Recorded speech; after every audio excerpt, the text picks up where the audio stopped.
Welcome to our channel 100% knowledge with success. Video देखने से पहले चैनल को सब्सक्राइब कीजिए और बेल आइकॉन दबाइए।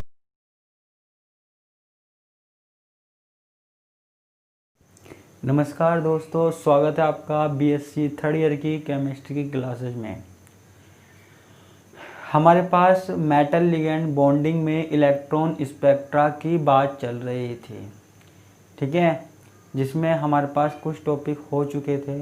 जो ये इलेक्ट्रॉन स्पेक्ट्रा वाला पार्ट है ना, हमारा लगभग पूरा होने वाला है, ठीक है।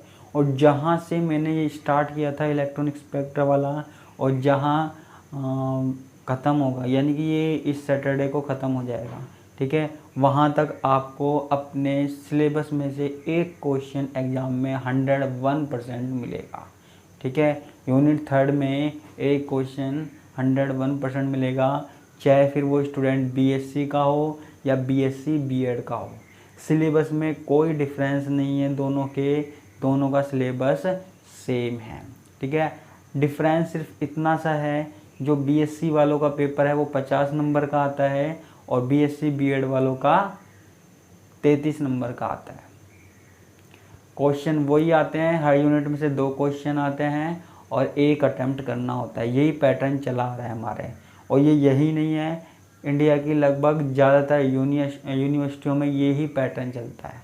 चाहे फिर वो राजस्थान यूनिवर्सिटी हो, मत्स्य यूनिवर्सिटी हो, चाहे फिर वो एमडीएस हो, कोई सी भी यूनिवर्सिटी हो, उसमें यही पैटर्न चलता आ रहा है, ठीक है। और उम्मीद करता हूँ आगे भी यही चलेगा, ठीक है।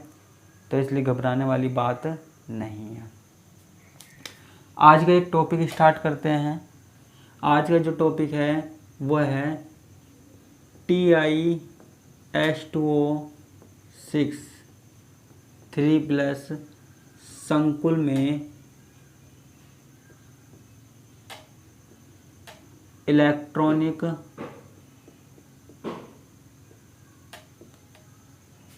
स्पेक्ट्रम की व्याख्या।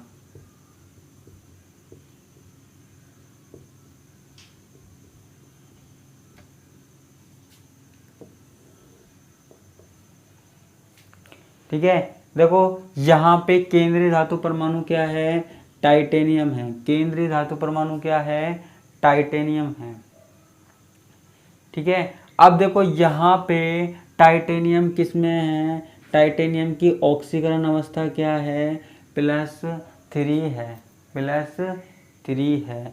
यहाँ पे डी कक्षकों में, यहाँ टी क्या है, टाइटेनियम की +3 ऑक्सीकरण अवस्था है।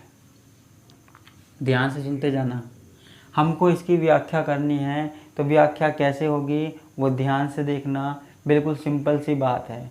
हालांकि इस टॉपिक से पहले एक टॉपिक और था, लेकिन वो भी मैं करवाऊंगा, लेकिन मुझे पहले ये करवाना था ताकि वो अच्छे से समझ में आ जाए, ठीक है। अब देखो यहाँ पे हमारे पास हमने पढ़ा था अभी तक कि हमारे पास समान ऊर्जा वाले 2 3 4 5 समान ऊर्जा वाले 5 डी कक्षक होते हैं, ठीक है। 5 डी कक्षक होते हैं, ठीक है। लेकिन जब लिगेंड इनके पास आता है तो कुछ कक्षक हायर एनर्जी वाले हो जाते हैं और कुछ लोअर एनर्जी वाले हो जाते हैं। ये हमने पढ़ा हुआ था, ठीक है।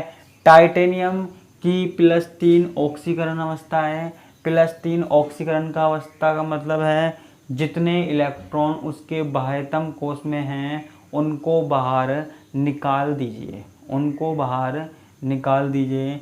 जब हम टाइटेनियम +3 यानी कि 3 इलेक्ट्रॉन निकालने के बाद टाइटेनियम को देखते हैं, तो टाइटेनियम के डी कक्षकों में, टाइटेनियम के डी कक्षक में, डी कक्षक में केवल 1 इलेक्ट्रॉन बचता है, केवल 1 इलेक्ट्रॉन बचता है, ठीक है। जब ये कॉम्प्लेक्स का निर्माण होता है तो सिर्फ 1 इलेक्ट्रॉन बचता है। शुरू में डी कक्षक समान ऊर्जा वाले होते हैं। जब इनके संपर्क में कोई लिगेंड आता है तो कुछ कक्षक उच्च ऊर्जा वाले हो जाते हैं, आपको पता है, जिसको हमने बोल दिया था Eg, और कुछ कक्षक निम्न ऊर्जा वाले जिसको हम बोल रहे हैं T2G। ठीक है, अब प्रारंभ में ये जो इलेक्ट्रॉन है वो निम्न ऊर्जा वाले कक्षक में रहता है। ठीक है, निम्न ऊर्जा वाले कक्षकों में रहता है। ठीक है, अगर हमें इसको प्रकाश की अनुपस्थिति में रखे, शायद ये मैंने पहले भी बता दिया था आपको डिजिटली, प्रकाश की अनुपस्थिति में ये वाला होता है। ठीक है, प्रकाश की अनुपस्थिति में जो इलेक्ट्रॉन है वो निम्न ऊर्जा के कक्षकों में ही रहता है।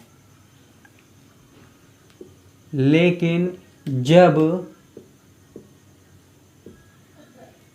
जब इसको प्रकाश मिलता है, प्रकाश की उपस्थिति में रखा जाता है, तो हमारे पास क्या होता है, ये जो एक इलेक्ट्रॉन है ये उत्तेजित हो जाता है, और उत्तेजित होने के बाद ऊपर वाले ऑर्बिटल में चला जाता है, यानी कि T2G से Eg में चला जाता है। T2G से Eg का में इलेक्ट्रॉनों का संक्रमण हो जाता है, जिसे हम क्या कह रहे थे, dd संक्रमण कह रहे थे। ठीक है, यहाँ पे ऊर्जा निकलती है, जो डेल्टा का मान होता है वो होता है 4 × 10⁻12 अर्ग। ठीक है, या फिर 500 नैनोमीटर लैम्डा। इतनी कोई बड़ी बात है नहीं याद रखने वाली, लेकिन फिर भी आप चाहो तो इसको याद रख सकते हो। ठीक है, सॉरी 4 × 10⁻−12। ठीक है, तो इलेक्ट्रॉन यहाँ से निकल के यहाँ चला जाएगा।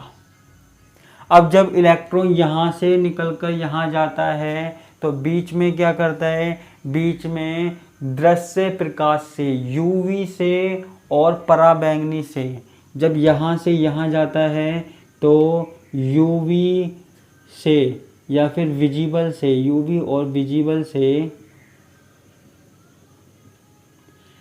एनर्जी को एक्सेप्ट करता है, ऊर्जा ग्रहण करता है। ठीक है, ऊर्जा को ग्रहण करता है जब ये यहाँ से यहाँ जाता है। ठीक है, और ऊर्जा को ग्रहण करने के बाद यहाँ होता क्या है, यहाँ होता क्या है, सभी रंगों को अवशोषित कर लिया जाता है। ठीक है, और फिर यहाँ से इस इलेक्ट्रॉन के द्वारा, इस पदार्थ के द्वारा एक विशेष रंग को वापस लौटाया जाता है। तो ये कौन सा रंग वापस लौटाता है, ये बैंगनी रंग वापस लौटाता है। आपकी इन्फॉर्मेशन के लिए बता दूं, ये बैंगनी रंग वापस लौटाता है। ठीक है, इलेक्ट्रॉन जब निम्नतम कक्षक से उच्चतम कक्षक में जाता है तो ऊर्जा का अवशोषण करता है, वातावरण से ऊर्जा का अवशोषण करता है, और उस ऊर्जा के अवशोषण के बाद बैंगनी रंग को वापस लौटाता है, बैंगनी रंग को वापस लौटाता है। और हमें ये जो पदार्थ है TiH2O6 यहाँ पे कैसे रंग का दिखाई देता है, बैंगनी रंग का दिखाई देता है। ठीक है, और क्योंकि यहाँ पे 6 जल के अणु हैं, 6 H2O अणु हैं, तो जब भी 6 अणु होंगे तो हमारे पास कौन सी आकृति बनेगी, अष्टफलकीय आकृति बनेगी या अष्टफलकीय संकुल बनेगा। ठीक है, तो पहले जो इलेक्ट्रॉनिक विन्यास है, यहाँ पे प्रकाश की अनुपस्थिति में हमारे पास होता है T2G1 और Eg0, यानी कि T2G में 1 इलेक्ट्रॉन होता है और Eg में 0 होता है। लेकिन प्रकाश की उपस्थिति में हमारे पास हो जाता है T2G0 Eg1। ठीक है, जिसके कारण इसका रंग प्रदर्शित होता है, रंग शो होता है। ठीक है, ये अलग से भी पूछ लिया जाता है टॉपिक, इसलिए मैंने आपको पढ़ाया। लेकिन अब बात आती है इलेक्ट्रॉनिक स्पेक्ट्रम की। ठीक है, किसकी बात आती है, इलेक्ट्रॉनिक स्पेक्ट्रम की। हमने स्पेक्ट्रम तो बनाया ही नहीं, एक मिनट, इसको मैं मिटा देता हूँ। उम्मीद करता हूँ आपको समझ में आ गया होगा।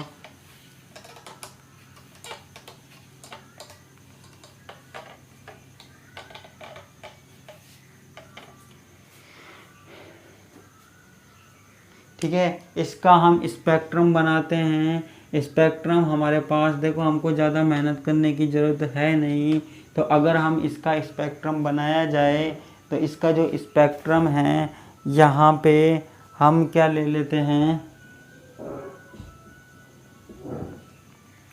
अब देखो यहाँ पे हम स्पेक्ट्रम बना रहे हैं, कौन सा, यूवी और विजिबल स्पेक्ट्रम बना रहे हैं।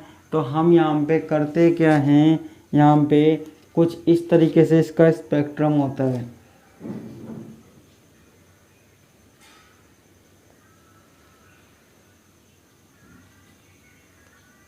ठीक है, कुछ इस तरीके से इसका स्पेक्ट्रम पाया जाता है। ठीक है, आपको यहाँ पे कोई दिक्कत लेने वाली बात है नहीं। ठीक है, यहाँ पे होता है 30,000, यहाँ 20,000। तो देखो ग्राफ में ऐसी कोई बड़ी बात नहीं है, सिर्फ आपको TiS26 को समझाना है। ठीक है, और यहाँ पे आपको ये ग्राफ बनाना है। जब हम स्पेक्ट्रोमीटर से देखते हैं, स्पेक्ट्रोफोटोमीटर एक मशीन होती है, उससे हम स्पेक्ट्रम निकालते हैं। तो उससे जब हम स्पेक्ट्रम निकालते हैं तो कुछ इस तरीके का हमारे पास स्पेक्ट्रम आता है। ठीक है, और ये हमको बस याद रखना, इतनी कोई बड़ी बात है नहीं, आपको बस इतना सा काम करना है। ठीक है, और ये एक चीज़ तो आपको पता ही होगी, एक चीज़ आपको ये पता होगी कि जो डी कक्षकों में विपाटन होता है ना, यानी कि कुछ ज़्यादा ऊर्जा वाले हो जाते हैं, कुछ कम ऊर्जा वाले होते हैं। तो वो किसके प्रभाव के कारण होता है, वो लिगैंड के प्रभाव के कारण होता है। लिगैंड जितना ज़्यादा प्रभावी होगा, कक्षकों का विपाटन उतना ही ज़्यादा होगा, और लिगैंड जितना कम प्रभावी होगा, कक्षकों का विपाटन उतना ही कम होगा।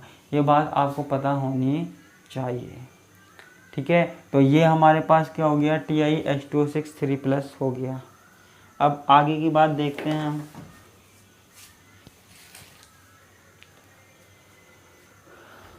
बस आपको इसमें कुछ नहीं करना, बस आपको जो व्याख्या करनी है इसके इलेक्ट्रॉन बताकर, डी कक्षक बताकर, वो मेन चीज़ है। और इसका स्पेक्ट्रम बनाना है, तो इसमें कोई दिक्कत वाली बात होनी नहीं चाहिए, कोई प्रॉब्लम नहीं होनी चाहिए। ठीक है, और ये यूनिट आपके शनिवार तक ख़त्म हो जाएगी, क्योंकि इसमें सिर्फ 2 टॉपिक बचे हुए हैं। आप चाहे तो सिलेबस देख सकते हैं। और हाँ, एक बात और, जिसके पास सिलेबस नहीं है उसके पास सिलेबस होना चाहिए। ठीक है, तभी आप अच्छे से पढ़ पाओगे, नहीं तो नहीं पढ़ पाओगे।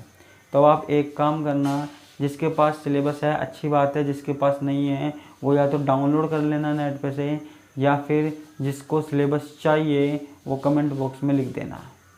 ठीक है, या फिर मेरे व्हाट्सअप नंबर पे मैसेज कर देना, मैं आपको सिलेबस सेंड कर दूँगा, जिससे आपको भी पता रहे कि आपका पैटर्न क्या क्या है और क्वेश्चन किस तरीके से आते हैं। ठीक है, और इस शनिवार हम, जब हमारा टॉपिक कंप्लीट हो जाएगा, तो हम बात करेंगे कि क्वेश्चन कैसे आते हैं, कितने आते हैं। ठीक है, और क्वेश्चनों की क्या उम्मीद होती है, और उससे बाहर कुछ नहीं आएगा। ठीक है, तो सैटरडे की क्लास भी आपको ज़रूर लेनी है। आज की क्लास में इतना ही, इसी के साथ मैं विदा लेता हूँ। धन्यवाद, नमस्कार, टाटा, बाय बाय।